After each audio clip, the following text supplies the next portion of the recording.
As more and more details come to light about the American missionary who was killed when he went to North Sentinel Island, we begin to see a much bigger picture and a much darker truth about what happened to John Allen Chau. Police are investigating the circumstances around Chau's death, and they've discovered that he did not act alone. In fact, John Allen Chau was trained by an organization who sent him on the suicide mission to North Sentinel. Hello and welcome back to InformOverload. I'm Charlotte Dobre. Hit that subscribe button for more daily news that you actually want to hear about. I'm going to give you an update on one of the biggest, most controversial stories of the year. If you haven't seen our videos on John Allen Chau, check out the link that's on the screen right now. But here's a quick recap. 26-year-old John Allen Chau was killed last month on November 16th by an arrow fired by a member of the isolated tribe on North Sentinel Island in the Bay of Bengal. The tribe on the island is the last pre-Neolithic tribe in the world who essentially still live like they're in the Stone Age. The Indian government has made it illegal to go within 3 nautical miles of North Sentinel. This is for a variety of reasons. Mostly the tribe is extremely vulnerable to disease, and also they are very hostile toward outsiders. They will kill anyone who sets foot on their island. Just a couple of months before Chau's death, the Indian government rolled back restrictions on travel to the island,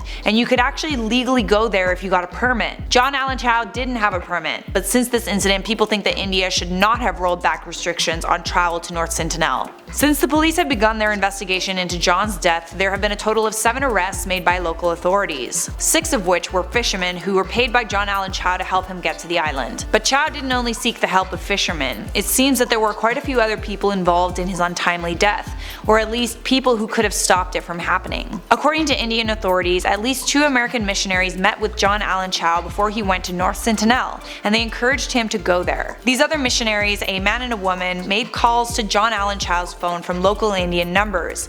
It's a wonder why they didn't try to convince John not to go on this mission. Maybe if they couldn't stop him from going, they could have told the police about his mission and the police could have gotten involved. Sure, maybe he might have gotten arrested and deported, but at least he would still be alive. At this time, these 2 people have left the country. Authorities know that they were involved in evangelical activities. The Indian authorities didn't name the organization they were associated with, but it's well known now that John Allen Chau was part of a Christian organization called All Nations that's based in Kansas City. All Nations has 200 missionaries that operate in 40 countries, and now it's being reported that All Nations organized a missionary boot camp that Chau participated in that was intended to prepare him for his mission to North Sentinel Island. The boot camp was intensive and 3 weeks long. They dropped Chau off on a dirt road in a remote area of Kansas. He walked to a mock village in the woods where he found other missionaries in disguise who were pretending not to understand what he was saying. It was kind of like a role play. Some of the other missionaries came at him with fake spears.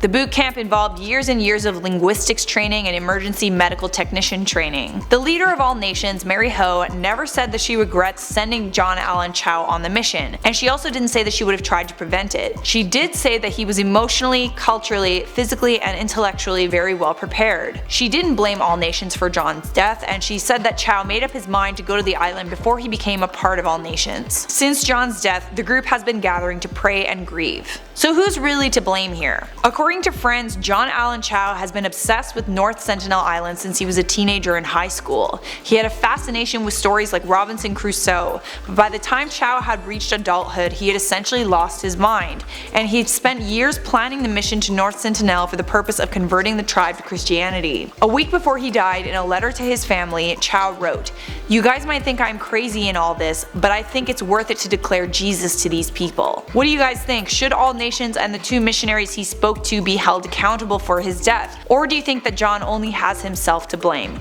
Let me know in those comments. For now, I'm going to respond to some comments from our last video about John Allen Chau. So right now, All Nations is trying to urge the Indian authorities to abandon the efforts to retrieve John's body, which is still buried somewhere on the island. I asked you guys in the last video if you think his body should be retrieved, and these were some of your responses. Harpreet Singh said, "Now more people are coming to India and asking for this island." I hope not. Did they learn nothing from this story? DS said the guy said in his journal not to retrieve his body, leave him there.